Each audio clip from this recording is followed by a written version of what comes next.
After watching the Eccentric Gamer Show's podcast, and if you guys have never watched it, it's an outstanding podcast. It has ECC Wii, Jodecideion, and S4Y, and it's always top-notch quality. And I wanted to address this subject, and they kind of brought it up in their podcast, and I thought this would probably be a good time to go ahead and bring it up and talk about it.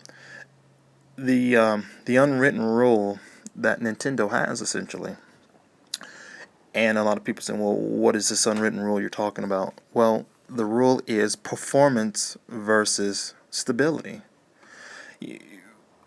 Nintendo has always really taken into consideration that ratio. And the companies that don't take that into consideration are the companies that have, the red rings of death, the yellow light of death. If you ever notice, it's very rare that you have heat issues with Nintendo game systems. And it's not a coincidence.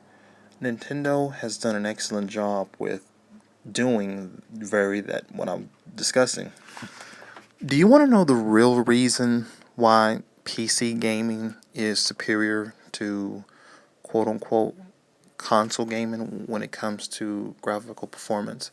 I mean, let me clear this up, and guys, bear with me here before you start, throwing bottles. The deciding factor, the limiting factor, is form factor. You see, the home console has never, ever been designed to be something that was large and bulky. A large and bulky console is very unappealing to the average consumer. What limits the graphical performance of a home console is, in fact, the form factor. No matter what company is producing the form factor, cooling will always be an issue with great performance. And even PC guys, and I don't know how many of you are going to agree with this statement or not. In the PC world, a small form factor that has superior performance is a complicated, tricky thing to do. Even in that universe, it's still not something that has been mastered. So it's impossible for a home console to give you the performance of a PC without making sacrifices. The ratio that I just discussed, performance versus stability, is greatly pushed to the right. And as the end result, you have overheating issues. That is the really deciding factor in this whole limiting factor as far as graphical performance.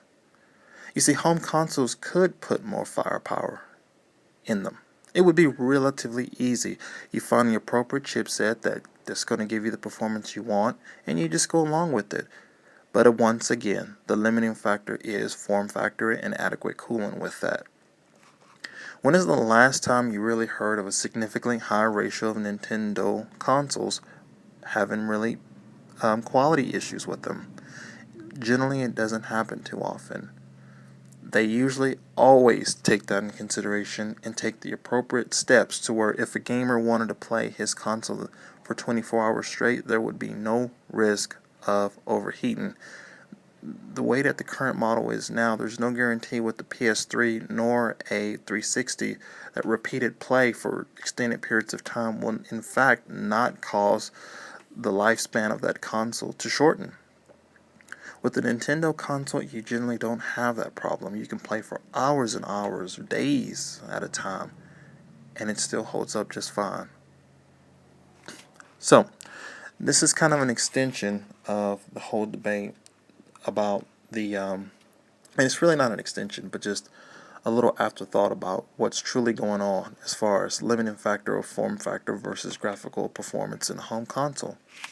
One thing that is guaranteed is that Nintendo will deliver a home console that will in fact be true to form as far as small form factor, proper performance with the proper ratio of performance versus stability, low cost, and the best true experience all around for the consumer.